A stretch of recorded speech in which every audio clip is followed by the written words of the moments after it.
مدن قدومي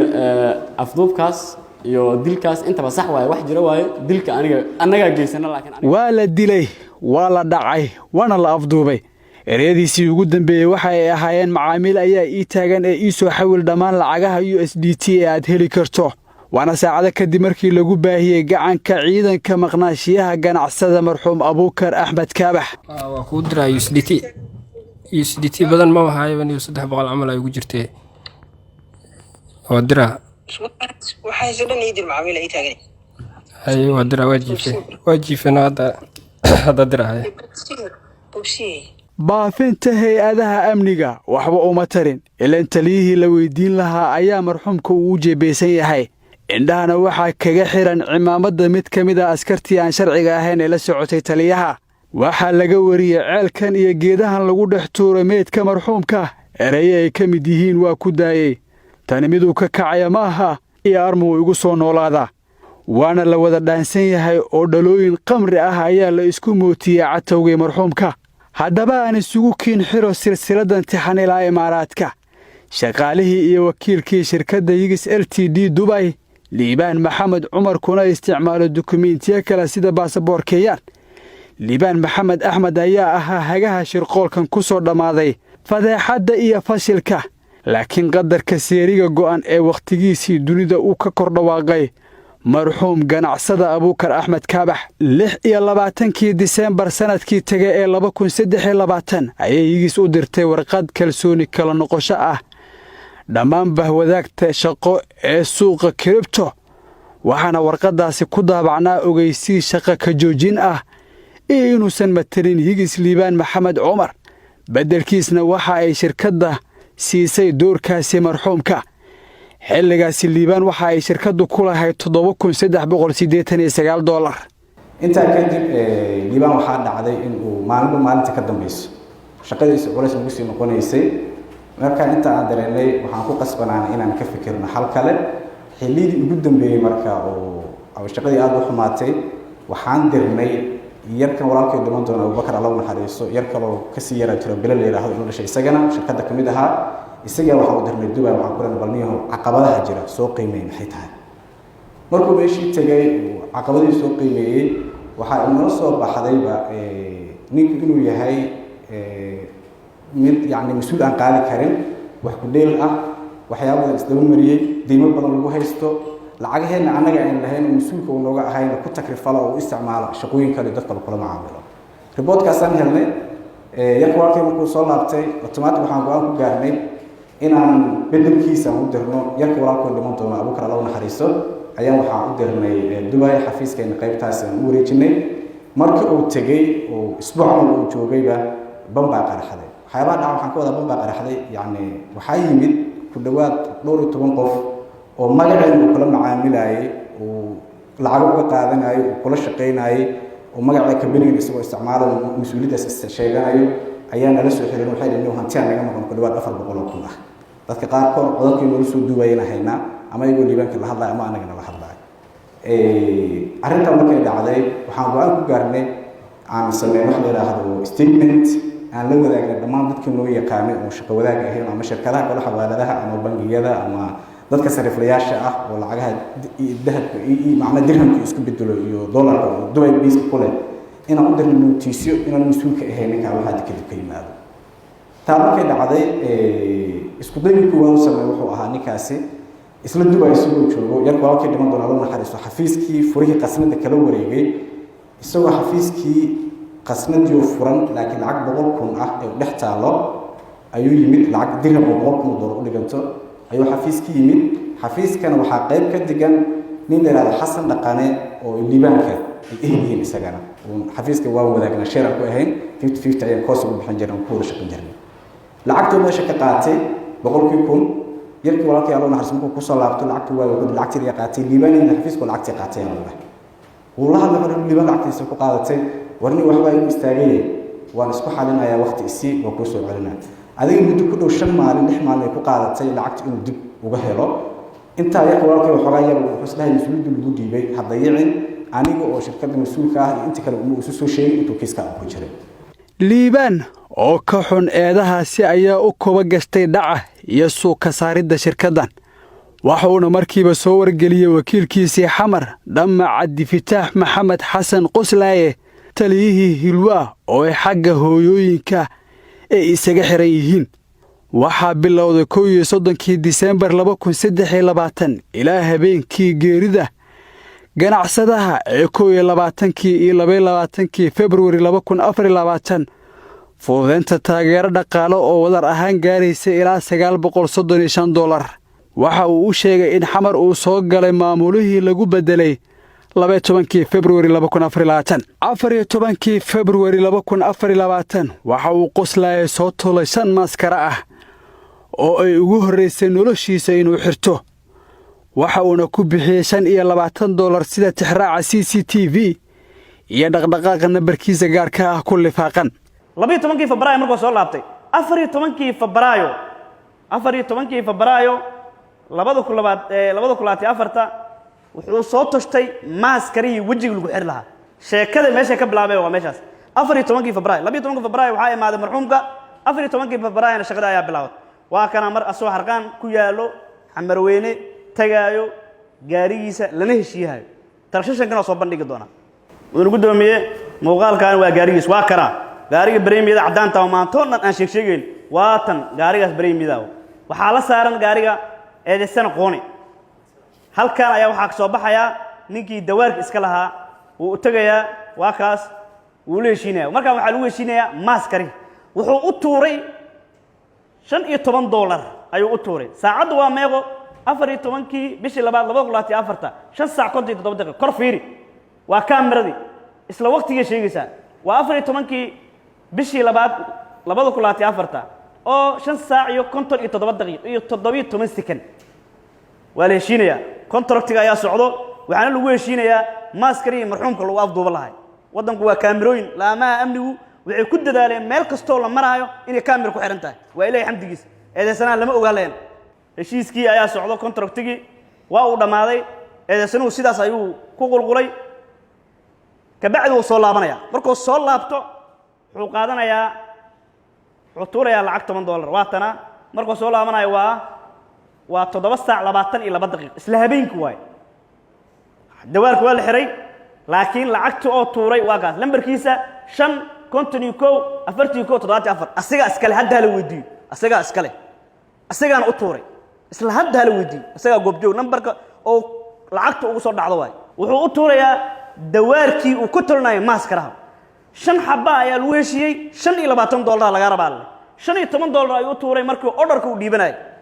oo laga qaadayay orderka waa lagu sameeyay intaas tuuraale. $15 ayuu tuuray markuu soo laabto 7 saacina ee tahayna wuxuu tuuray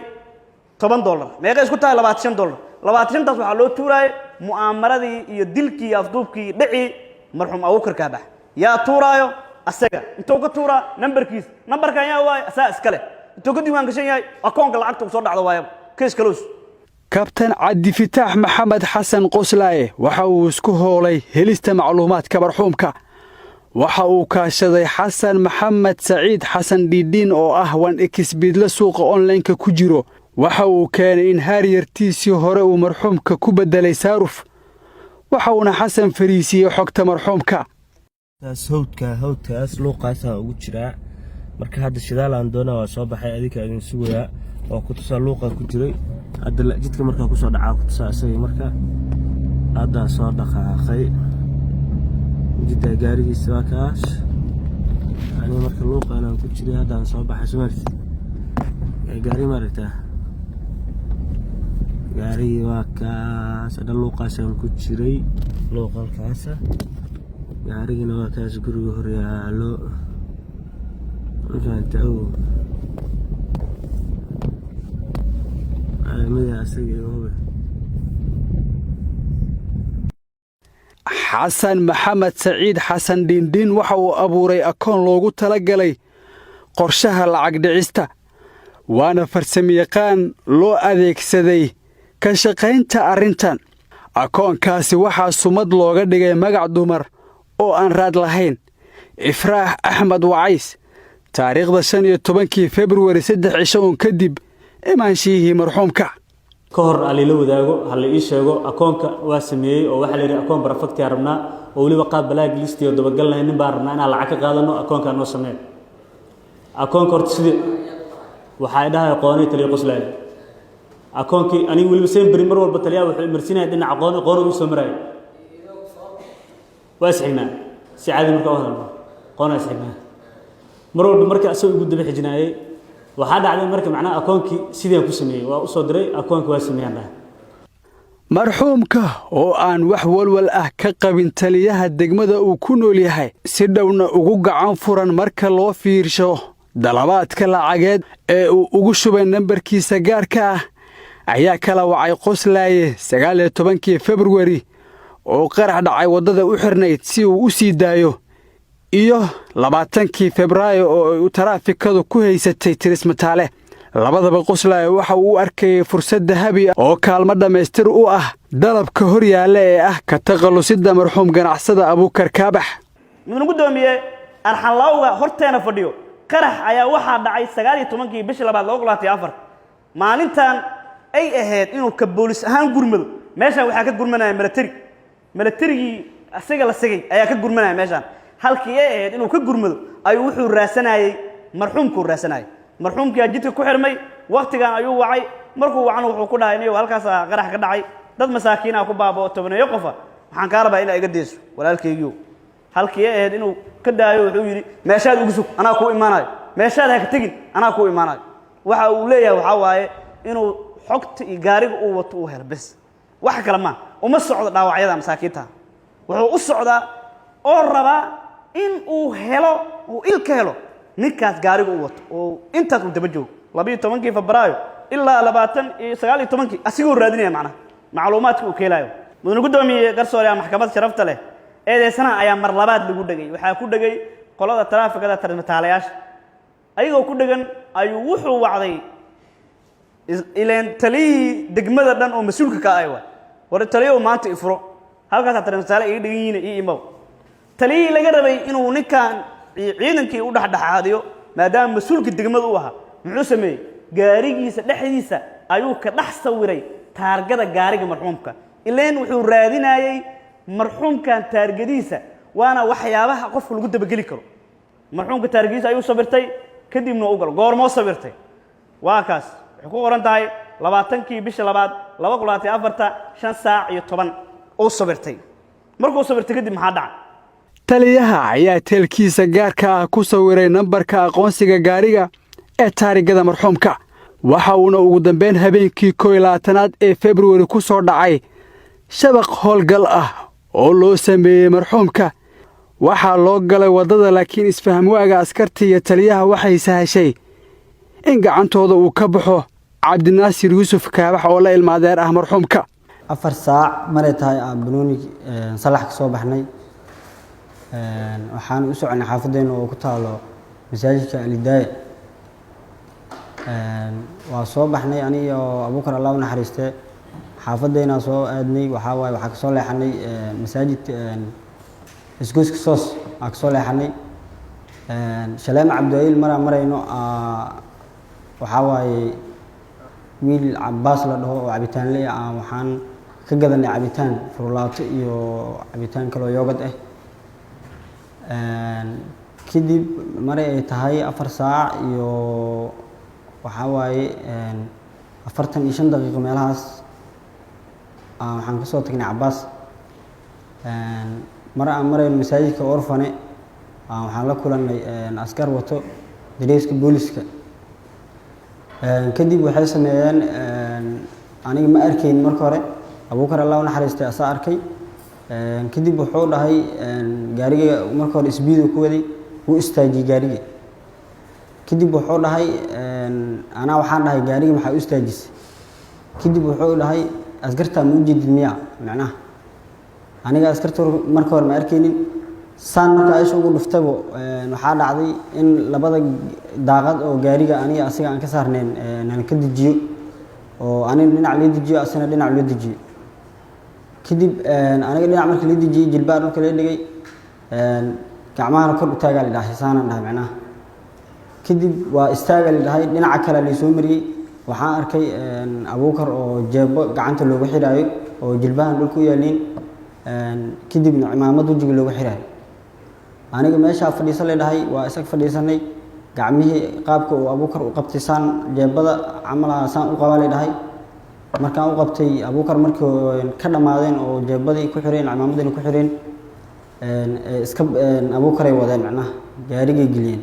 anigana waxa leedahay istaag raac ayadoo waxba liigu xirin jeebo markaan wax yar daba isaan u istaagaba askari kale oo meesha taagnaa gacantiga soo qabtay wuxuu dhahay dhinacan ka bax dhinac oo wadada ugu xiran yahay dhagaxa dhinacaas ka baxana soo fiirin kadib aniga dhinaca aaday gaariga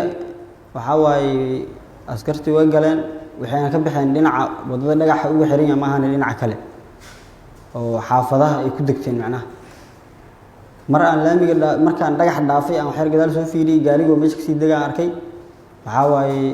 kadibna waxaan wacay marxuumka hooyadiis maxamed cadaawa cali iyo yaasiin cabdi jaamac oo midkoodna diiwaanka ciidanka ku jirin iyo gacanyaraha taliyaha debla bool maxamed cabdi maxamed qoone ayaa mid kastaahi doorkiisa habeenkaasi uu ku faahfaahinaya madashan garnaqsiga ah ee garsoorka ciidamada marka gaariga imaaday gaari markuu imaado qori hore kala istaagay kula booday waa istaagay marxuumka markuu istaagay uu la degay marxuumkii wuu fariisiyay wiil kala soo degay dhahay waa soo degay gaarigu la soo wareegay fariiso halkaan fariiso wareegay fariistay midka marka jaabo gacmaha uga xir aniga waa soo wareegay dhinacaas ka soo socda moogtahay gaari soo wada leedaane yaasiin dhinaca kale gadaal oo isna ka soo socda oo gaari meesha ka yimid xagiis waa soo socda aniga gaariga soo leedahay aan soo galay ilaa marxuumkii waa dhulku fadhiyaa moogtahay inuu markaas oo marxuumkii la jabeeyay arkay aniga gaarigan galay marka gaariga markaan galay qoone cimaamadii qorta igu xirreed uu dhagay anigana u sii daayay cimaamadii indhaha uga xiray oo wata yaasiin oo gacanta u taagay yaasiinna kii kale inta ka baxda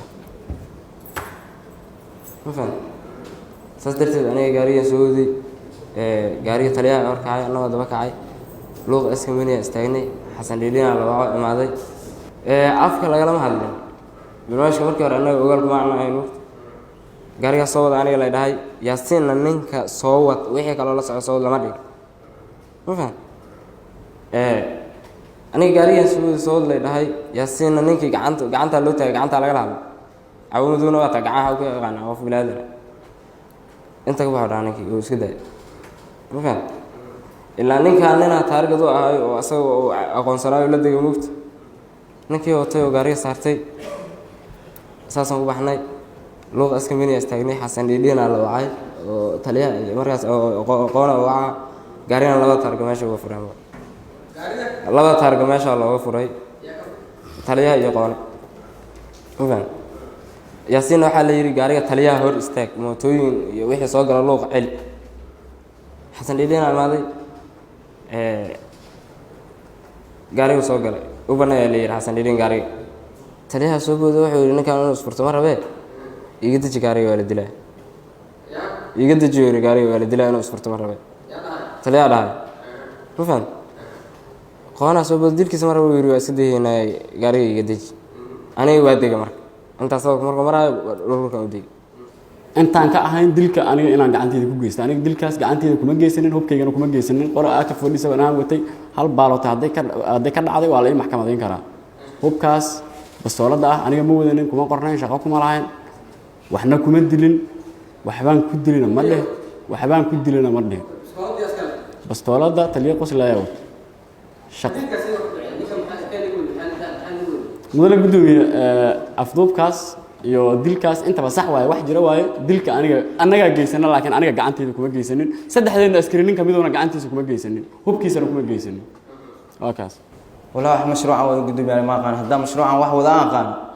mali waxna aqleen oo ninka sii day aqooni ugu la dagaalani wiil kale aan sii day ugu la dagaalaqooni marxuumka iyo gaarigiisaba waxa uu u gacan galay qoslaay iyo kooxdiisa waxa uuna kala safray degmadii uu taliyaha ka ahaa marxuumkana uu deganaa wixii xawaaro lagu socdaaba waxaa la iska furay aqoonsiga gaariga ileen taliyaha awood ayuu u haystaa maqalka gacanka loo siiyey u adeegidda shacabka waxa uu marba meel ka dusaa iyo wixii su'aalo uu hubiyayaasha amniga kala kulmay darajo taytal iyo CID-da ayaan eedaysanahan u wadaa ayuu ku dhaafay mana jirin su'aalo kale oo la hor dhigi karo sargaal labis ciidan gacan iyo xukun sharciyadeed haysto aniga edikaar u dhiibo checkpointka markaa marayna wuxuu yiri edikaarkaas waxaa u geeda ragga laakiin ciidanka nabad sugidda xagga fadhiya nabad sugidda markaa u geeyay soo socday dhahan laba gaariyaan nahaya waana nagu imaadeen baabuurta isla markiiba waa nagu imaadeen markii nagu imaadeen waxaan istaagnay checkpointkii yar askar kale oo boolis ah dhinaca kala fadhiyeen askartii booliska ahayd oo la istaagay taliya layrka dhaxaw shatay yarkaan asoo indhaha ka xiran oo gaariga saarnay marxuum waxa uu yiri marka eedeysane aan CID u wado maxbuus aan wadaa gaariga dambana yar aniga ila socda ii wada waa gaarigii ka maxbuuska taliyaha maxbuus CID loo wado inuu yahay أو كم مرة جاكبوينت كاس وارلافن كبعدنا جاكبوينت كلام عنا عرق حسن محمد سعيد ayaa furaha gaariga marxuumka kala wareegay maxamed cadaawa cali markii la marayay shir kale wixii la guureeyaba waxa laga leexiyay masjidka afarta minaarad garas baalay waxaana indhaha looga furay goofkii lagu furan lahaa loogana tagi lahaa qolofkiisa si aan baraq iyo ruux loo helin raadkiisa marxuumka waxaa lagala degay akoonkiisa gaarka ah $10,200 mar maadaama ay saacaddu ku sii siqaysay 9 saac habeennimo ma jirin qof uu ka helay caawinaad lacageed dhammaan xiriiradii uu sameeyey marka laga reebo $300 oo loogu diray USDT ma jirin wax kale uu ka helay waxaana ehelka iyo saaxiibadiisa ay haysteen xogta maqnaashiyaha wiilkoodii marxuum Abuukar rafaad badan kadib waxaa wadaagayaashii dhagartan ay ku dhammaysteen in adduunka ay ka safriyaan saaxiibkoodii marxuum Abuukar Axmed Kaabax oo maqanihii horjoogaha u ahaa kooxdan uu ugu jira qadka dhammaan fulinta hagardaamooyinkaasi silaca dhaca iyo dhimashada ah wadada dheero x aado blacksan ku dhacnay warshada caanaha yalkaas iyo maaragtay daynil xaggida u leexna hanti dheer x xagalnay gaariga markii meesha darbiga hormuud agteeda aan dhigaaniga kabacdi taliyaan furo ku wareeji gaari Premier soo galay sidii aan ku raacnay meel gadaalo oo howdahan tagnay yarkii la soo dejiyay lacag keena la lacag laga rabaa sidii loo barbaarayay lacag $1,000 oo taleefanka ka sheegay $1,000 markuu sheegay $1,000 laga diray lacag liibana markii qadka ku jiro wuxuu leeyahay ninkan lacag wuu hayaa suurtagal ma ahan lacagta laga qaado liiban qadka kama baxo oo ku jira online waay kadib marka waxa dhacday in ninkii cadaadis la saaro oo taliyaha madax u galisho la cadaadsho lacag taleefano wacay taleefanadii taleefanka waxa marka wuxuu yara wuxuu soo diray lacag $300 laga diray liibaan wuxuu leeyahay markaas mar walba ninkan lacag uu hayaa laga qaado kadib adi waqtigii dhamaaday waa soo baxnay area kala imaanay anu xaafada Garasbale aad uma kala aqaan taliyaha iyo waxa degay iyo qoone waa baxeen meelay soo rureegeen oo nagu soo laabteen gaarigan wax yar soo dhaqaajinay kadib yarkii marxuumka la soo deg gaarigiisu geey qoona Allah ninka wad gaarigiisu geey anigana gaari kama deegirta Allah kabtan Cabdi Fataax Maxamed Xasan Qoslaaye askar gaari telefoon shaqadiisa dhammaan raad kastaahi uu leeyahay waa uu iska inkirayaa wax kasta uu lahaa waxa uu ka cuskaday miinka mana u harin jawaab kale oo aan ka ahayn aniga xitaa Qoslaaye maahi inuu dhaho ku qor meesha mobilkaaga waa 22 bisha fariin laga diray markuu habeenkii falka dhacay asoo caadi ugu jawaabay meeshan dood inta macna meeshan waxa ku qoran ku dhahay jeebada qolkayga gay boobsi ku qoran qoonaan u dirta fariintaas adaa diray macna loo mobilka qof kale ha diray gudoomiye mobilkaas aniga aan leeyahay hadda gacanta ku hayso muddo 40 bari iga maqan yahay gacanta kuma helin waxa ku qoran wax aniga meeqa meel loo ka maqan yahay muddo 40 bari iga maqan yahay goor meel lagu xiraaday aniga waxa leeyahay 25 bish 22 bish oo fariinta waxa la diray 40 bari ka xagga waa macna meesha waxa ku qoran 40 bari ka xagga ma fariintaasna aniga ma qorin shaqal ku maskarada ma isticmaal jirtay maskarada meesha maskara laga sheekay mudana gudoomiye aniga wax maaskara aan isticmaalo male qof muuqda ah qof qarsoomaay sarkaal buluuska ahay wax maaskara aniga aan isticmaalo ma jirto shaqadan kuma lihi waxyaalahaas kale la mid ah muqaadaraadka hadda meeshaas yaalo waa ku tagaynaa muqaadaraadka maaskarada la naga bixi horta maaskarada aragtayda naga bixi maaskarada meeshaas muuqaal oo waxaa la soo bandhigay gaarigaaga oo meesha u istaagay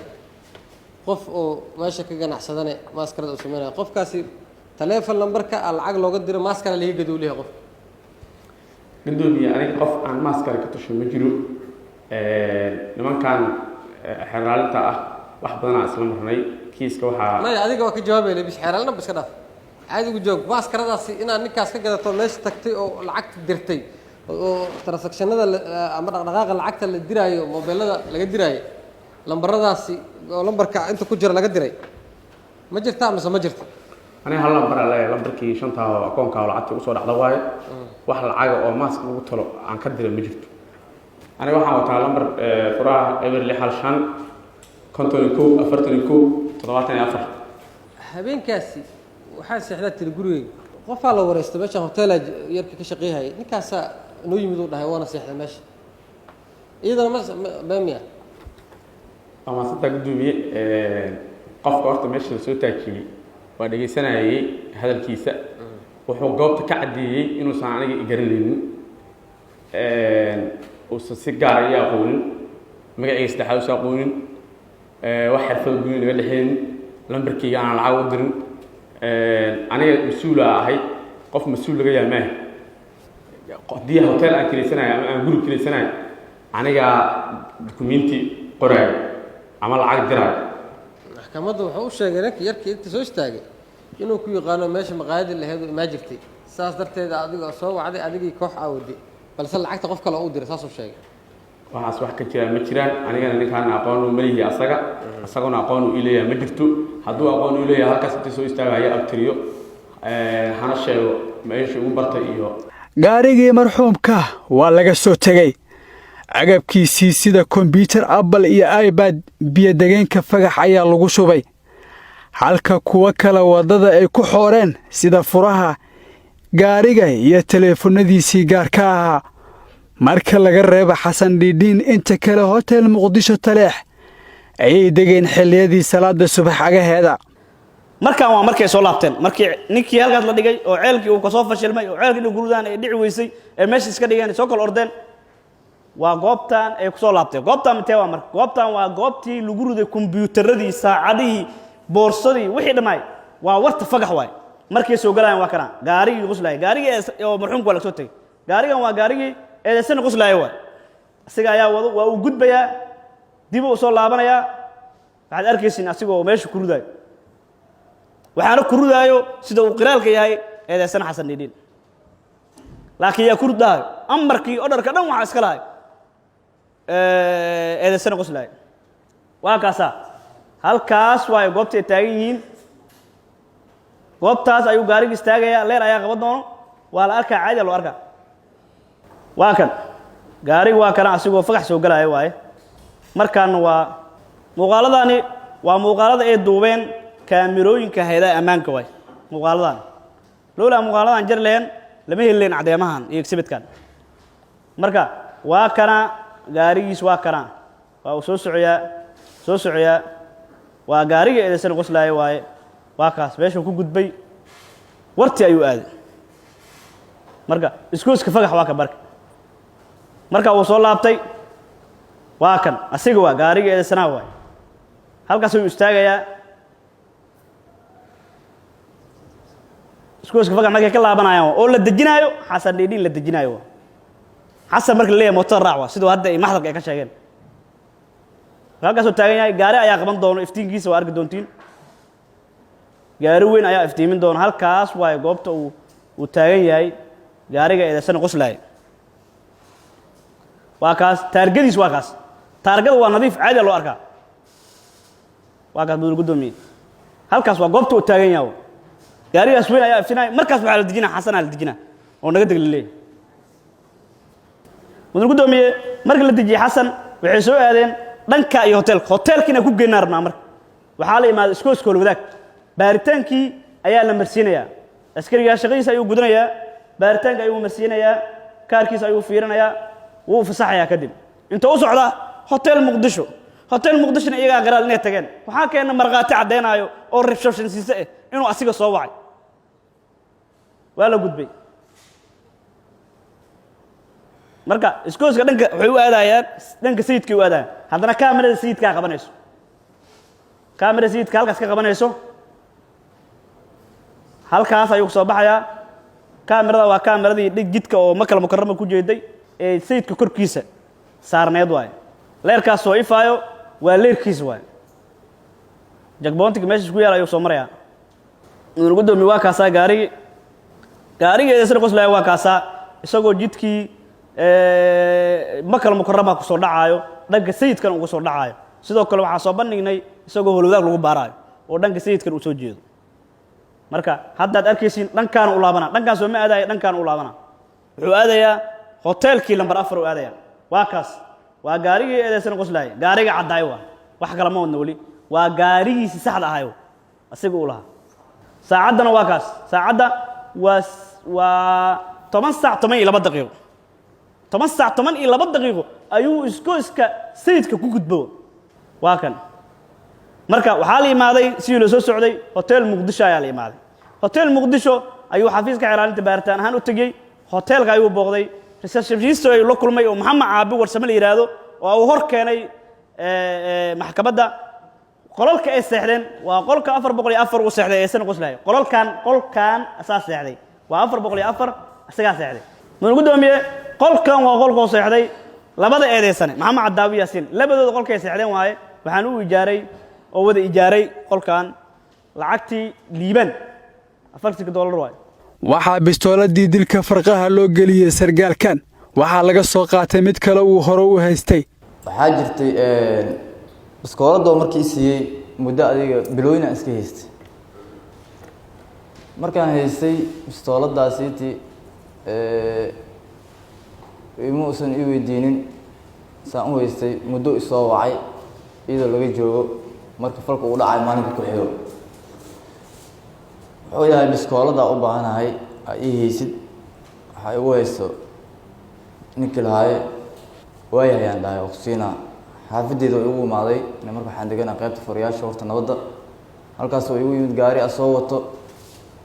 wuxuu yidhi waxaan u baahanahay biskoolada si waa u dhiibay mid kale oo Belgian oo ii dhiibay midaan sii hayso midaan ka qaadanaa way marka aniga mana aan ka shakin taliyaha saldhiga fal geysanay amba waxaas ku kacay isma aanan dhahin sidee ku aamin marka nooceed ani mid ahay waxa waay mid Belgian oo weyn ah waay mid oo ii keenayna waxa waay Belgian oo dhaxda xidig ku leh oo ku yarka Belgian tacmal waay oo 15 qaad ah goobta uu kan xafuriyash aniga kule gaariga gadaal bensilka kor u qaadneed laakiin shirka waxa u saarnaa qoone jeebadii fariimihii iyo wax kastoo raad ah waa la farsameeyey waxaa la dhex galay shaki in fariimo la isaga hanjabo kooxda dhexdeeda taasi oo ku soo dejisay dhammaantood cabsi markii marxaladda sarqaanka ahayd ay ka gudbeen waxaa soo dhowaaday saacadaha qabashadooda waxaa dhammaystirmay caddeymaha ku gadaaman kooxdan waxaana galay dareen cabsi ah oo ay xitaa isku sheegeen inay isdifaacaan oo taliyahoodii qaybta xataa ay ka tustay Korneyl Macalin Mahdi inay baas hoos ugu dhigaan sida ku cad fariimahoodii u dambeeyay mudane gudoomiye garsoore maxkamadda sharafta leh fariintan eedesan qoslay wuxuu u diray eedesan qoone goormo u dira 25 bishii ayaa kiiskii fashilmay 23 ayaa waxa la soo qabtay eedesan Xasan Dhiidhiin isaga ayaa warbixin bixiyay warbixintii uu bixiyay ayaa loogu tagay waxa uu tagaayo taliyihii guud ee gobolkan Banaadir iyo taliyihii qaybta bari Macalin Aadan halkaas markay tageen eedesan qoslay wuxuu isku diyaariyay in uu dagaalamo ayakan uu laayo hore wuxuu u dilay marxuumka u dilay markaan wuxuu diyaar u yahay in labadii taliy uu laayo xabad uu mari muxuu leeyahay meesha maxaa ku qoran meesha wuxuu leeyahay qoladaani haday waa ka shakiyay diyaar iyo ahaada qoladaan waa ka shakiyay diyaar iyo hada hoos maxaa ku qoran sheeko macmaac ah hadday ila yimaadaan baxa ayaan dhihi rabaa ii yeeraan dhihi rabaa marka ciidanka ii diyaari iina soo dhaweeyo leeyahay wuxuu rabiyaa ciidanka degmada iyo staafkiisa inuu dagaal galsho oo macalmaadi macal aadam meesha ku dilo waxa uu ka shaqeynayo waa waxaas waa dadkii mas'uulka ka ah gobolka Banaadir wax laga weydiilay dadku xabadeenayo isku diyaarinayo waxay ku cadeynaysaa dhiigga ummadda Soomaaliyeed halka uu ka gaarsiisay ee sanad koowaad aniga waxa ahay madaxa dimi baaraha saldhigga Hurwaa saldhigga ka tirsan haweenkii oo falka dhacay haweenkii ka horeysay waxa ay imaaday taliyaha saldhigga Qoslay wuxuu u weydiistay jeebo taliyaha saldhigga ahaa maadaama jeebooyinka ana gacanta ku hayay maxaabiistan aan ku qaaday maalmo ka horeysay jeebadu oo keenay waxaan ku dhahay taliya maanta waxaan aqsantii caawiya soo xiriirta markaas wuxuu dhaw wiil la dhashtay oo walaalkii dhaqaacilkii rabaa waa siiyey halaas la ogaanay waxaa la soo celiyey haweenkii uu falka dhacay maalinteeda riboodka xoogaa uu soo gaaray in warbixintaas jirto tuunkaas la qabo anoo taas ka duulaamay haddana maxaabiista waxaa u waday in keenan rabay maxamed jajab oo loo soo wareejinayay jeebadu waa u baahday markaasaa ka qaataa weydiistay meel goobjoog ku weydiistay dad marqaatiyaal maadaama jeebada tuunka aan qabay in jeebada kiiska ku jirtay meel marqaatiyaal ku weydiiyay waxaa dhahay jeebadii haween iga qaadaa rabaa maxaabiista ku qaadaa sidaasaa ugu qaatay jeebada koox khubaro ah ayaa hor keenay maxkamadda ciidamada natiijada lahaanshiyaha bistooladda liibaan maxamed axmed ku isticmaalaha baasaboorka kenyaanka ah magacan laakiin leh liibaan maxamed cumar ayaa iska leh bistooladdan waxaana damiin ahaan ugu qoran dhamma Cabdi Fitaax Qoslaaye sida uu caddeeyey wakiilka Forensic Lab ee CID-da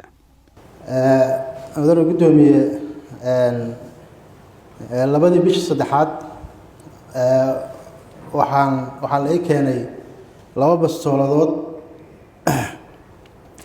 iyo fooq laga keenay goobta dembiga 2 bastooladood waxay kala ahaayeen lambaradoodu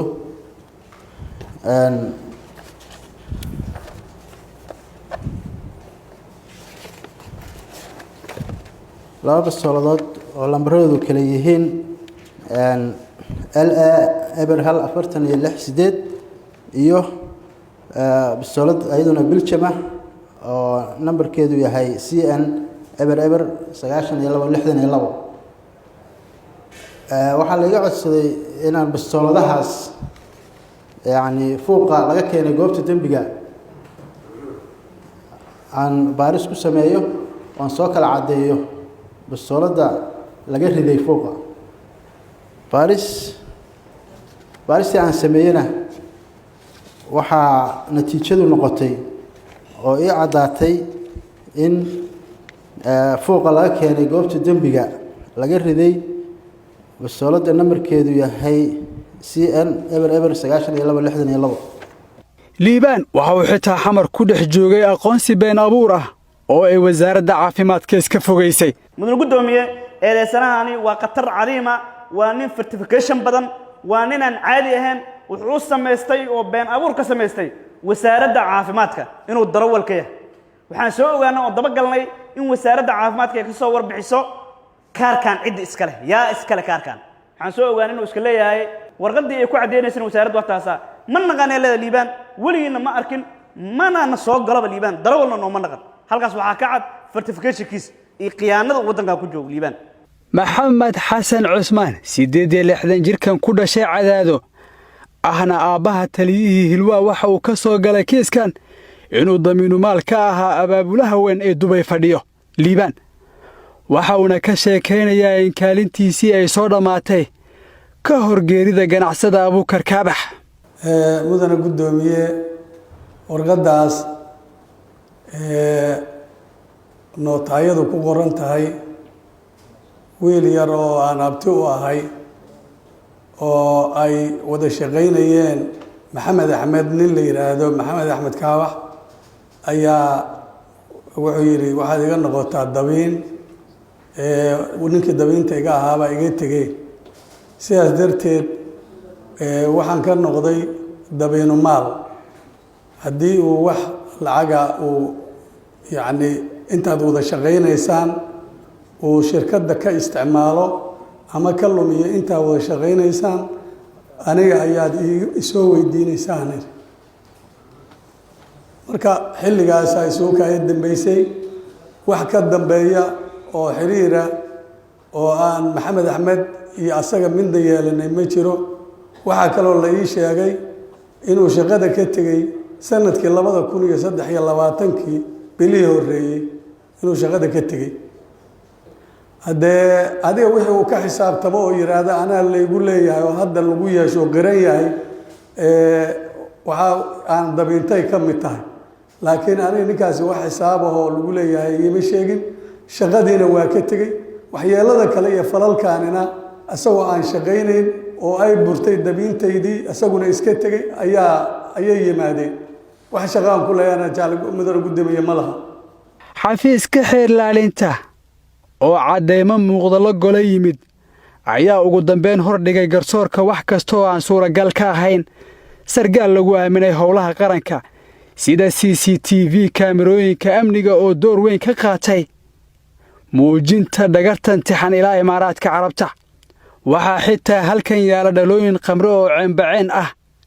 korna u dhaafaysa midiiba qiimo ahaan $100 mudane gudoomiye meesha ugu muhiimsan ee ugu daran ugu xun waxay tahay dhammaantood waxay cabsanaayeen qamrigaas ay cabsanaayeen qamriga waxaan rabaa inaan u sharaxo maxkamadda hal dhalo kamid inaan u sharaxo waxyaabaha ku qoran mudane gudoomiye waa yaabaysaa waxyaabaha ku qoran tan oo kale maxaa ku qoran John Welk ku qoran red label ayaa ku qoran marka dhalooyinku waa kuwaana White House ka isticmaaleen habeenka watan mudane gudoomiye Tigris ayaa la yiraahdaa waa qamro mudane gudoomiye Jack Daniels ayaa la yiraahdaa iyana waa qamro oo goobta laga soo qaado wax wali dhow ma ahan waa ku dhawaad 50 xabbi wama saada waaye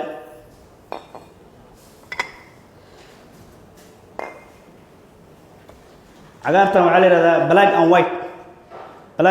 la yiraahdaa goobta ayaa laga soo qaaday waa nooc ay ku dhiibay macnaha markii aad gacanta la sii gasho nooc cusub arkay macnaha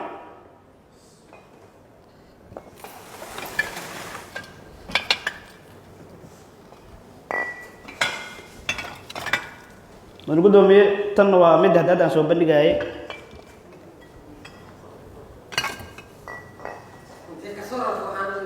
waxaan dhan waxaa laga soo raray qolkiisa iyo saldhiga uu maamulay qolka marka saldhiga waxaa ku yaalo laba qol uu saxdo taliyaha saldhiga uu dega mar walba taliyaha magacaaba ayaa dego saldhiga dhexdiisa iyo qolkiisa dhexdiisa qolku dhex degan yahay macnaha saldhiga laba qol ku taalo inta kalena waa saldhigi iyo dadka lagu xiraayo waa saldhiga banaankiisa iyo saldhiga qolka gudaha asiga uu degan yahay aa laga soo dhex qaado waxyaabaha laga soo dhex qaado waay saldhiga dhexdiisa marka ay weydiisana caadi ka taabo taliyana cabjiri kuleey askarta caadi ka taabo taliyana cabjiri kuleey waa booliis waa taliye dhamaayo saldhiga waay saldhigiisa dhexdiisa ayaa qamrooyin buuxan isaga ayaana la leeyahay la dagaalan isaga ayaa xashiishka iyo dadka soo qabto xafiiska xeeraalinta keena oo maxkamadaha isaga ayaa nacabayo lalooyinkan waa meeshii waxa laga soo qaado gurigiisa dhexdiisa iyo meeshii uu ka degan yahay saldhigaas waana waxa uu cabi jiray waana 50 dhalo xafiiska ayaan soo bandhigi doonaa marag muujinta aan haynay kamid tahay sidoo kale iyagana waa qiraal waxay leeyihiin anaka ayaa cabi jirnay waa dhalooyinkaas tirada badan waay xafiiska xeerlaalinta ayaa maxkamadda ka codsaday in wadajirka heshiiskan dilka ah laga tusaaleeyay xilligii amiir cumar ibn khadaab allaha ka raali noqde oo dhammaan kooxdan loo diray xagga hoose waa kuwan cabdicasiis cusmaan faarax cabdiyare maxamed cabdulaahi khaliif iyo jenaraal buule kamey markhaatiyaalkii la hor keenay iyo cadaymihii dambi muujinta iyo isugu jiray sawirrada iyo documentiska ayay maxkamaddu dhageysatay dhammaan markhaatiyaalkaasi dokumentiyaas markii la isku daro waxay ka marag furayaan shakhsiyadda xun ee ninkaas taliyaha saldhigga uu samaynayay mas-uuliyaddaas mid u qalmay ama u dhowaan kara ma ahayn waa wax fantastiga weligay booliiska waxaan ahaa 73 baan qortay booliiska ilaa maanta weligay taariikhda waxaanan arkin waaye nin taliyo saldhig noqday oo noocaas u dhaqmaaya waa aadanaha waxyaaba cajiibka mararka qaarkood lagu arka waa sababta keentayna waxaa waaye tababar ma soo marin wax lama barin adrituur waa lasoo qabto oo lagu soo dhex daray taliyaha saldhigga wuxuu wareegtay daa'iro meeshii ugu dambeysay oo 360 digrii wax ka dambeeya ma jirto macnaha sababtoo ah wuxuu isku rogay dilaa arxan daran oo khatar ah oo profession ku ah asaasinka iyo dilalka qorsheysan waxaa taas kuu daliila mudan gudoomiye qaabka uu u fuliyey falkan qaabka u fuliya kuu daliila mudan gudoomiye wuxuu ka leexday markii koowaad xilli maalin dhan waa ka leexday falkan inuu fuliyo wuxuu isku aadistay habeen oo dadkii ay wada seexdeen oo qof kasta gurigiisa ku nagaaday oo ay muxuu ahaa magaalada mugdi tahay ayuu afduubkii sameeyey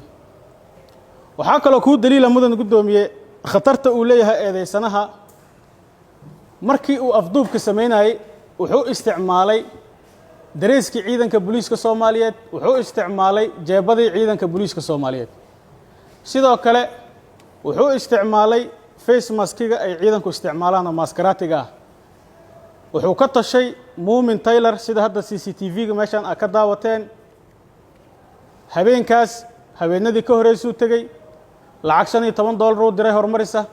10kii kale hal saac kadib uu diray transactionkeeda waa soo bandhignay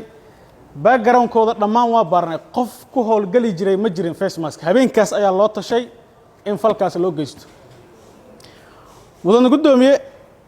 markii marxuumku la afduwanayay waxaa la saartay baabuurkii qoslay baabuurkiisu saartay laakiin taliyihii saldhigga waaye waa la yaqaanaa baabuurkiisa wuxuu sameeyey taargadii ayuu ka furay taargadii lagu yaqiinay wuu ka furay si aan raad loogu helin oo leeyahay taliyihii saldhigga waa cidda marxuumka afduubatay mudan gudoomiye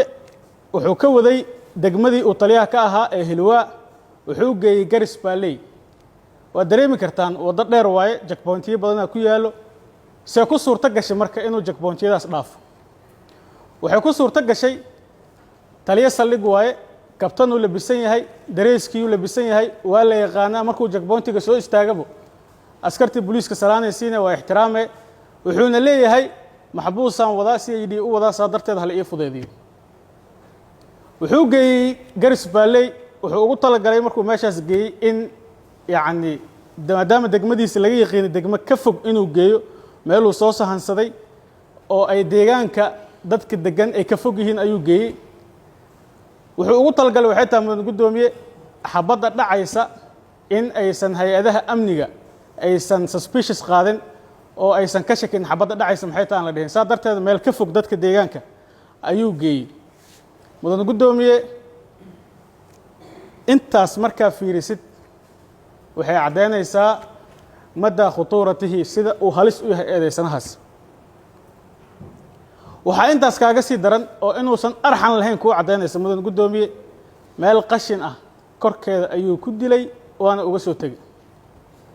xitaa wuxuu ugu talgalay dadka ehelka ah inaysan helin dadka deegaanka helin bahallaha marxuumka meesha ku cuno weli intaas waxaa ka daran wuxuu qorsheystay ceelka meesha ku yaala inuu ku rido laakiin dadka deegaanka ayaa maalmahaas habeenkaas ka horeeyay iska xiray meeshaas maadaama dad badan ay ku dhaceen mudan gudoomiye garsoorayaal maxkamadda sharafta leh taliyaha saldhigga taliye saldhig waaye isagaa ka soo shaqayn jiray maxbuus iyo eedeysano iyo crime asaa ka daba tegi jiray markaan asaa dembi galaya wuxuu ugu talagalay marka in aanan wax raada lagu arkin aan la daba kicin aan la arkin laakiin ilaahay ayaa garabkiisa ka baxay mudan gudoomiye garsoorayaal maxkamadda sharafta leh ahdigii Umar bin Khattab fal noocan oo kala dhacay jamaaca ayaa ku heshiisay inay dilaan marxuum waa dileen Umar bin Khattab dhammaantood intii ka qayb gasho dhan tiirkuu geey waa toogtay hadal marka waa la weydiiyay marka dadkii way weydiiyeen waxay dhaheen Umarow sidee ku dhacday inaa hal naf u goysid dhowr naf markaasuu wuxuu yiri law tamala alayhi ahlu Sanaa laqataltuhum jamiican hadday reer ahlu Sanaa dhan ku heshiyaan dilkaas kulligooda waa loo tooga lahaa macnaheedu maxay ka dhigan tahay reer Muqdisho dhan hadda xamar inta ku nool hadday ku heshiyaan inay qof muwaadina dilaan dhammaantooda waa loo fulinaa waa loo tooganaa culummada marka ahlu fiqiga hadalka cumar iyo ficilka uu sameeyey ayagoo tix raacaya ayay dhammaan waxay isku waafaqsan yihiin in hal qof loo tooga karo dhowr rof macnaha loo goy karo ayay isku waafaqsan yihiin laakiin hal shardi ayay u sameeyeen oo ah inuu jiro heshiis in falka heshiis lagu yahay saa darteed eedaysanayaashan heshiisya ku ahaayeen waxaa daliil ku in heshiis ku ahaayeen eedaysanaha maqanaha ah waa ninkii fangareeyey dilkan waa ninkii lacag ku dhowaad $1,000 ku bixiyey in marxuumka la dilo waa marxuumka markii taleefanka khadku ku jiray markii la dhacay asaa dhahayay akoonkan ma ahan akoonka kale ka fiirsha markii la dilay lacag $100 uu soo diray oo hoteelka lagu seexanay muxuu ahaa bastoolada dilka lagu geystay mudan gudoomiye waxaa iskale eedaysanaha maqanaha iskale liibaana iskale markuu dalka joogo asaa isticmaalo ay dhikaar been abuurahu wadada ku maraa oo wasaaradda caafimaadka ay leedahay markii uu baxna qoslay ugu tagaa bastooladaas ayaa dilka lagu fuliyay waxaa ku soo haray eedaysanayaasha kale shanta ah dhammaantood ayadoo isla jiraan ayay baabuurkii saarteen marxuumkii ayagoo isla jiray wateen oo afduubteen waxay geysteen galis baalley si wada jir ahay u dhaceen si wada jir ahay u dileen si wada jir oo arxan darro ah ay ugu soo tageen qashinka korkiisa marxuumka meydkiisa si wada jir oo nadiif ah ugu soo noqdeen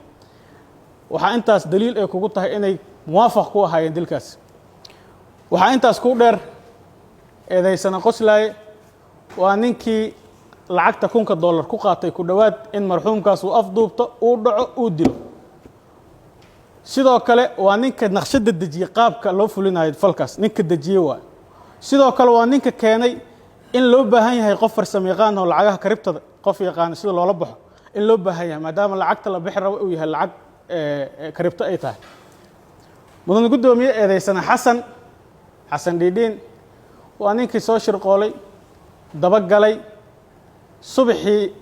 habeenkii falka la fulinayo subaxeedii waxaa loo diray lacag $15 ah qosl ayaa u diray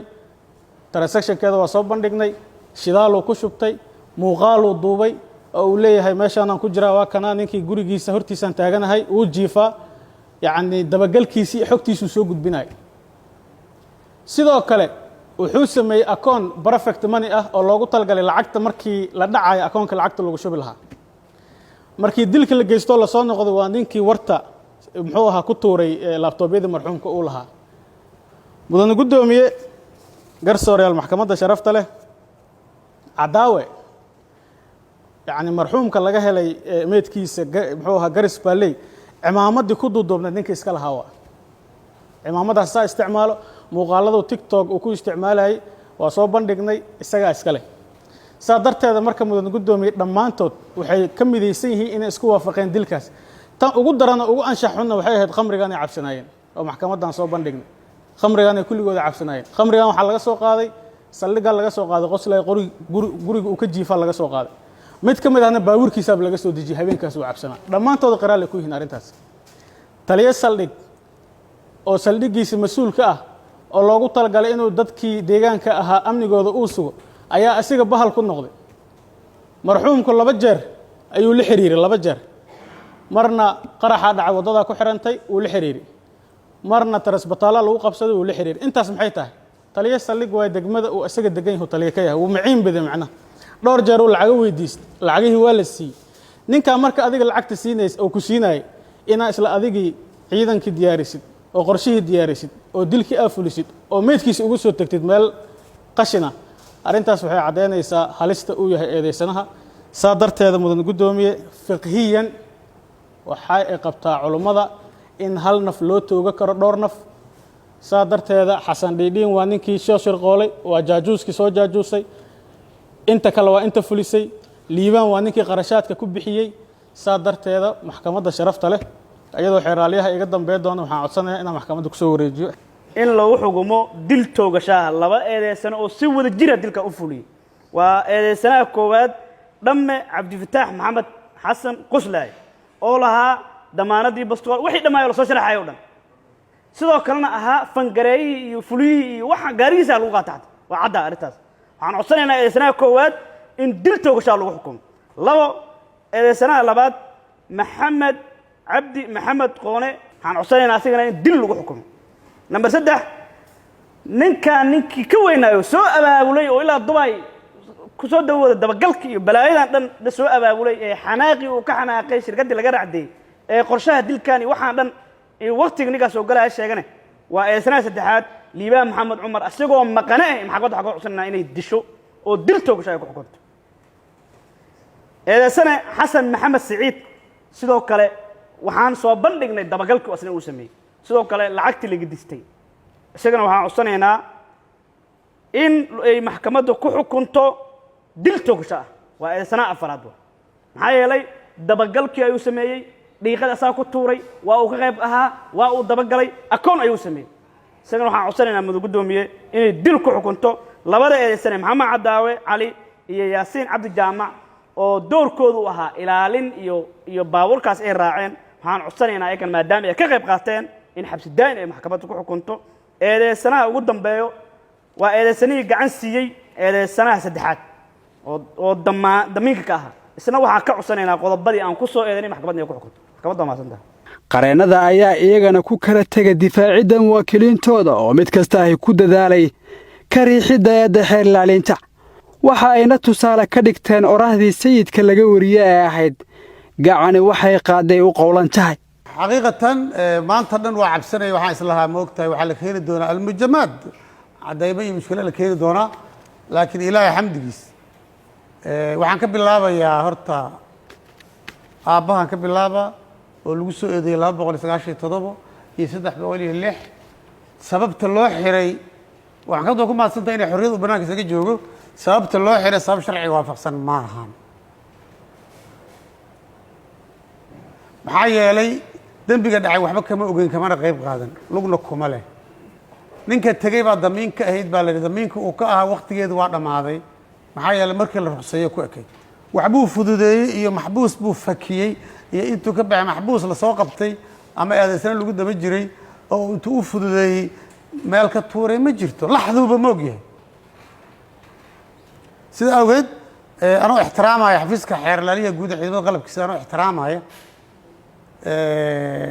waxay ahayd inay ka xishoodaan waddoonkaas yacni laa taziru waasiratu wisra ukhraa yacni haddii ay shirkadda xoolo ku leedahay dacwad badan inay furan lahayd shirkaddu dacwo ma qabto dilka dhacay lug kuma lahayn ninka kale meel kuma oga ganacsiga heshiiska lagu lahaay waa lagu kala baxay mar hore dembigan dhiciddiisa ka hor lilaahi tacaala maxkamadda sharafta leh waxa uu maxamed cusmaan ku xiran yahay ilaahay hortiisa waa sharci daro waxaan codsana horta inay xorriyaddiisa u celiso asiga arrinkiisa waaba soo koobayaaba maadaama aan hadda cadaymo asiga ka soo horjeeda oo inuu faldambiyeedkan lugku leeyahay iyo inuu cidfikii aan la keenin arrinkaas meeshaasaan uga haray insha allahu maxkamaddana aqbal iyo ijaabaan ka suga waxaan rabaa arrinta ku saabsan taliya ilaa la xukumo maxkamadda xilka ka qaado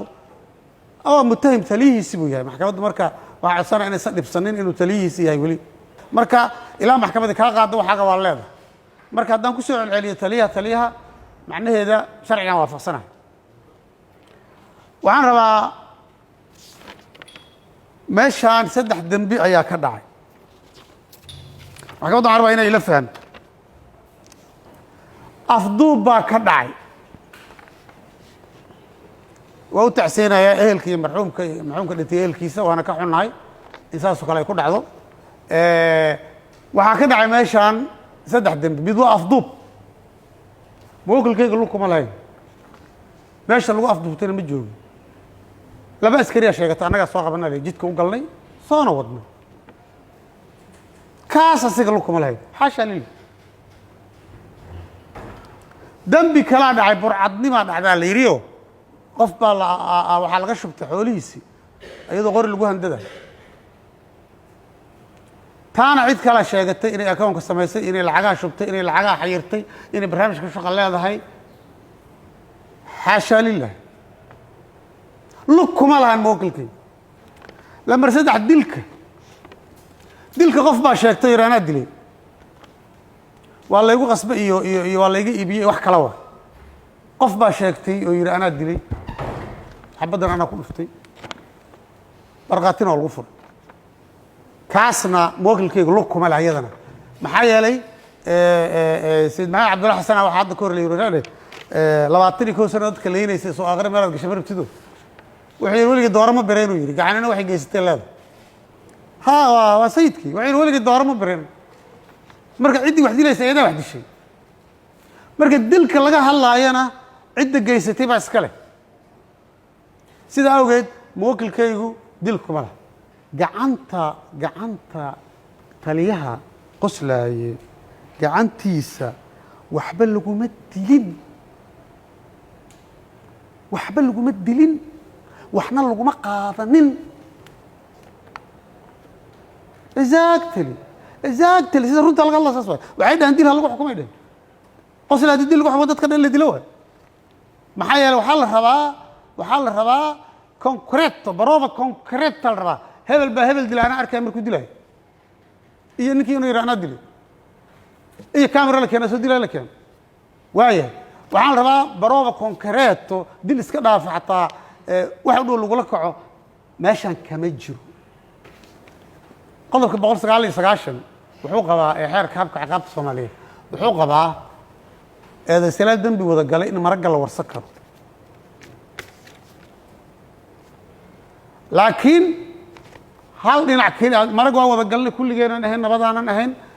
saasaan ahayn raaliyan ku ahayn waa ku shirin waa ku showrin dacwo ma qabno jid waay laakiin haddii qolo dabcad inay fakato oo qolo kale ku kiisto waxaan rumaysanahay annaga iyo muwakilkaygaba waxaan rumaysanahay wiilashan program baarista lagu geliye waaye inay dhahaan taliyaha ku dar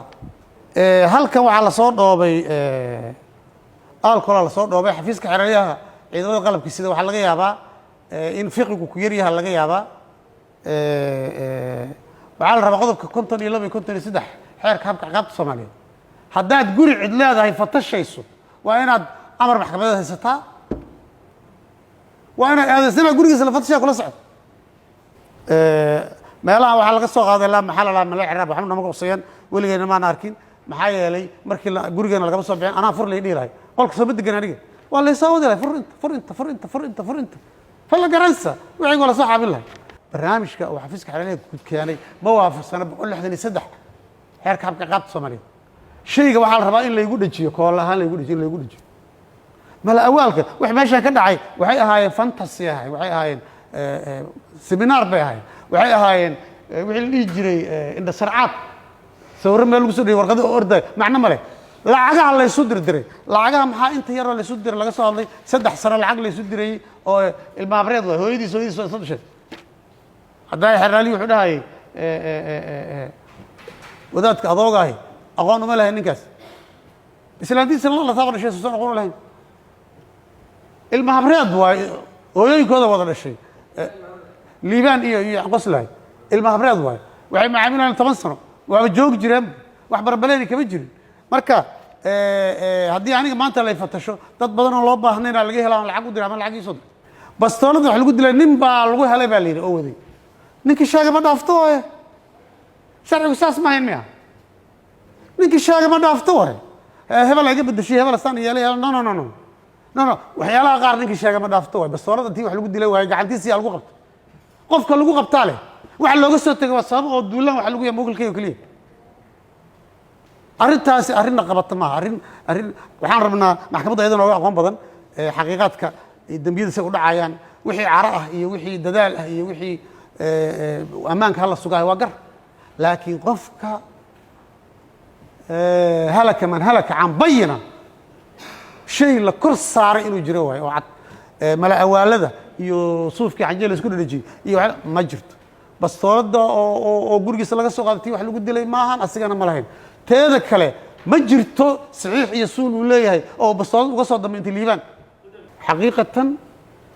maxkamadduna ayada baari doonto ku filan kabkab waaye kabkab waxyaala qaar waa laga dhaaran karaa kabkab waa hal shay oo concrete ku jiro hal shay oo maantay qof in lagu dilo mudan aniga $60 la isoo diraan layguma tooga karo yaa isoo diraa maxaara may layguma tooga karo gabagabada waxaan ku bilaabayaa horta aabbaha haddayaan sheegay si waafaqsan qodobka 122 xeerka habka ciqaabta Soomaaliyeed horta aabbaha haddeer inuu raacaan codsana markii hore waa ila socday oo ana keenay maxkamadda sharafta leh taas oo xorriyaddiisa loo celiyo maadaama uusan arrimahanba laxduuba moogyahay arrimaha u koonayn waxaan ka hadlaa qoslay haddii maxkamaddu ay siin doonto word ama kelmo ay siin doonto gaar waaye laakiin wax alla waxaa xafiiska xeerlaliya guud uu ninkaas ka keenay kulligood hadday yihiin qoraal hadday yihiin cajal socota hadday yihiin malawaal hadday yihiin waxay idan siiraadeen kulligood kabkab waaye framework wax sugan oo ama qof lagu dili karo ama uu asbuuc ku xiraan karo meeshaan lama keeni maxkamadda sharafta leh waxaan ka codsanaa mawakilkayga si waafsan 122 in xorriyaddiisa loo celiyo maadaama uu barii'an yahay maadaama waxa meeshaan la keeno dhan ay kabkab yihiin oo ilaahay hortiisa hal shay oo lagu dhaaran kara uusan ku jirin maxkamadduna maadsan tahay saas darteed mudane gudoomiye garsoore qiraallada laga hor akhriyey maxkamadda horteeda dhammaantood aan oranay maxamed cadow qiraalkiisa wuxuu ku sheegay inuu asaga dhigiisa ku maqlaahayay qoono oo leh war dilkiisa maxaan ku falaynaa qiraalkiisana waa ku jiraa dilkiisa maxaan ku falaynaa marba haddaan wixii rabay laga qaatay maan iska sii dayna gaarigiisana ku celi sidoo kale qiraalkaasa uu qirtay oo leeyahay dilku qirtay sharcigu wuxuu ogol yahay haddii qofka lagu cadaadiyo ama lagu dhibaateeyo uusan qiraalku waafaqsaneen 68 xeerka habka ciqaabta Soomaaliyeed inuu ka laaban karo dacwadda inta aysan dhammaanin ka hor xukun laga soo saaray sidoo uu qabo qodobka 108 faqradiisa labaad maxkamaddana inay la aragtaan rajeynaya muwakilkeeya doorka uu ku lahaa oo ah in gaariga lagu qaaday eedaysan dhibanaha ama marxuumka Allah u naxariiste in goobta la geeyay markii dambe uu dood ka keenay dilkiisa intaas asaga maxkamadda horteeda ka qirtay waana qiraal mar hadduusan lahayn gaariga lagu qaaday marxuumka Allah u naxariiste mar hadduusan lahayn biskooladii lagu dilay mar hadduusan qorshaha ah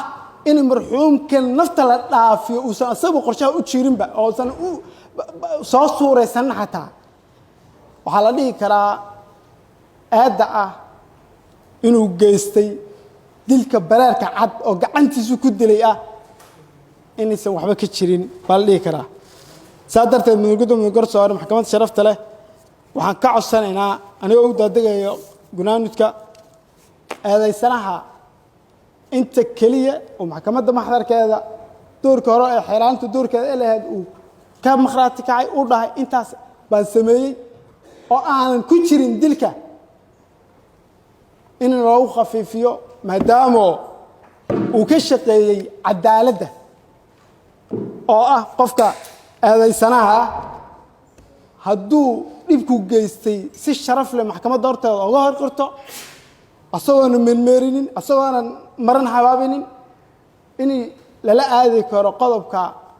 4aad ee xeerka ciqaabta Soomaaliyeed maxkamadduna maasanta mudane gudoomiye garsooreyaal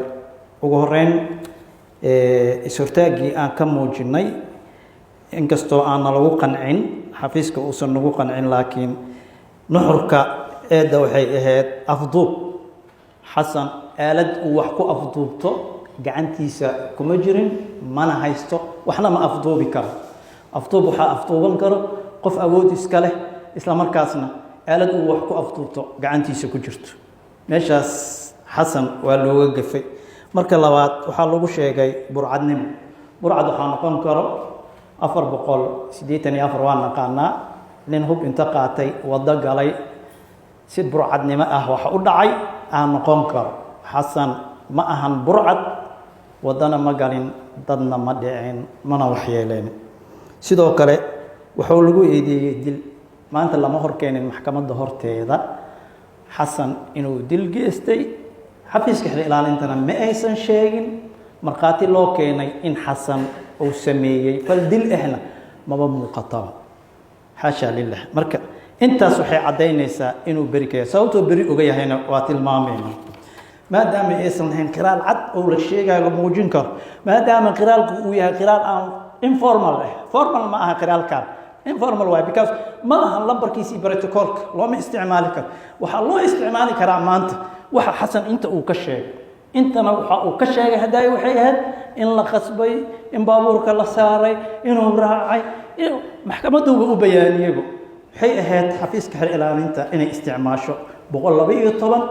eed in lagala noqdo xasan loo adeegsado kiiskan marqaatigiisa lagu dhiso taasaa qurux badnaan lahayd nasiib daro ma dhicin halka uu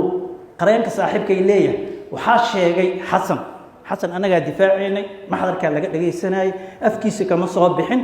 taliyaa baxay iyo kanaa baxay iyo kama soo bixin taasna waxay ahayd mid lagu riixaayay muwakilkeena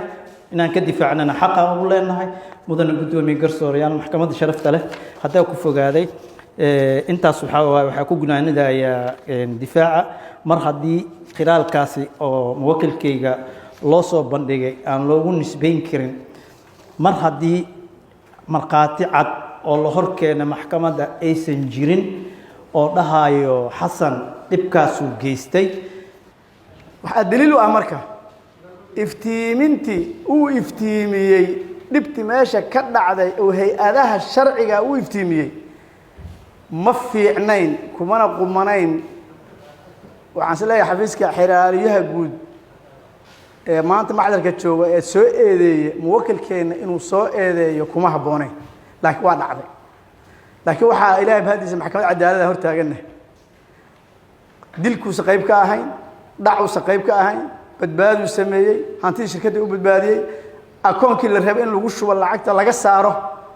oo la waayo lacagta hadii akoonka laga saarayo lama arkeen waa diiday inuu akoonka lacagta ka saaro ilaa shirkaddii lahayd ay ugu timaado ee lacagtii kala baxdo waxaa daliil u ah lacagtana waa dhici lahaa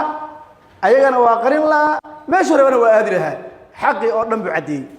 xaqii uu caddeeyey marka inay ku soo xiraan xafiiska xeeraalinta ku soo eedeeyaan meesha markhaati ka adeegsan lahaayeen waa tacaddi ka yimid xafiiska xeeraalinta oo muwakilkeena ku dacdiyey waxaan maxkamadda sharafta ka codsanayaa maadaama dhaca caddayn loo hayn markhaati loo hayn dil uu ka qayb u ka ahaa uusan jirin maxkamadda horteedana uu ka caddeeyey inuu afduubnaa wax dhib ah uu geystay oo hadda cid ku caddaynaysaana aysan jirinin wuxuu maxkamadda horteeda ka caddeeyey oo hadda maxdarka ka caddeeyena maxkamaddu ay dhegaysanaysay inay maxkamaddu wuxuu sheegay ay u tixgeliso xorriyaddiisana dib ugu celiso maxkamaddu waa mahadsan tahay sida 112 eed la'aan in ninkaad od laga qaado caddayn la'aan 100 caddayn la'aan lagu sii daayo 115 maxkamaddu waa mahadsan tahay waxaa ilaahay mahadiisa maanta 2 saaca soo xaroonay hadeerna waxaa joognaa waqti 8 saac ku dhawaad ama 9 saac waaye xafiiska xeer ilaalinta ciidamada qalabka sidoo khayr allah siiyo waa dadaaleen mowduuc badanaa la soo maray hal xiisadoo dheer waana la siiyey xiisadooyin kaleeto ku saabsan presentationka waana la siiyey waxaasoo dhan cilmi noo soo kordha waay wax kale maaha ha ahaatee maxamed cadaabe iyo yaasiin hal markhaati intii markhaati oo meesha la keenay markhaatiyaalka meesha lagu soo qoray hal qof oo eedan lagu soo eedeeyey oo ka tarjumayso 458 460 461 484 74 dhammaantood ah iyo 434 hal xabo amba caddeen ku saabsan intaan qodoboon lagu soo eedeeyey ku saabsan maxamed cadaabe iyo yaasiin midna ma jirto beddelkeeda xafiisku wuxuu caddeeyey labadaas qof inay ahaayeen 2 qof oo staff ah jaaniskii koowaad oo xafiiska dhaaf waaye inay ka dhigtaan ay ahayd markhaatiyaal maadaama meeshuu ka dhacay fal aad u xun oo sharciga ka fog oo qof bini aadan in lagu sameeyay sa aheenin sidaasaa ku gaftay xafiiska xeer ilaalinta maanta waxay ahayd labadaas wiil oo goobjoog ah oo taliyaha staff ah u hay askarna aan aheenin shacab ah naftooda fiirsanayo xuquuqda yar oo asiga jeebkiisa ay ka helayaan oo kaliya wax meel kale waxay ka soo galayaan isa jirin inay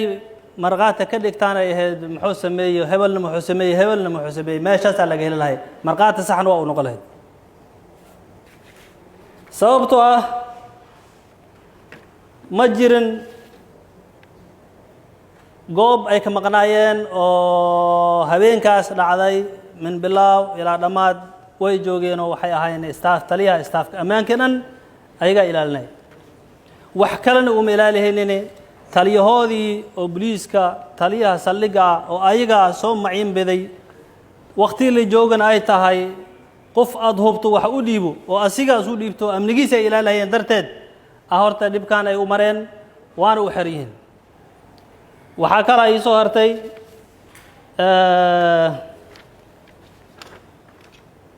qiraalada wiilashaas yaryar qoraal ay sheegeen wax ay qirsiyiin oo ilaahay abuurtay oo qiraalada ku qoran oo ay leeyihiin anaa dembigaasa galay anaa saa sameeyey anaa dhibkaan geystay ninkaan hebel anaa dilay oo ay qireen oo ay qirsiyiin ma jirto beddelkeeda xafiiska xeraalinta waxay u muujiyeen inay markhaatiyaal ay yihiin markhaatiyaalkeena muu isticmaalan sii hora uu sheegay waxaa kalaa meesha taalo waa niman dhallinyaro ah aan ciidan ahayn ninkaas taliyahooda ah ayaa magac ahaan u soo dhawaystay qaraabanima loo soo dhawaystay saasaa wax lagu siinaayey wax kaloo meeshaas yaallo oo loo keenay amba loo beriga oo lagu haysto staff maxaad u aheedeen maahane dembi oo sii goona ay u galeen oo gacantooda ay ku geysteen oo xafiiska xeer ilaalinta 110 163 iyo 114 caddeemaha la soo bandhigayo dhan hal meel oo ku saabsan yaasiin iyo maxamed cadaabe marna lama keenin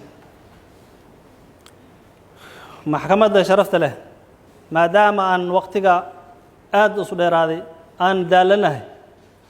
waxaa ka codsanayaa xafiiska intii as keenay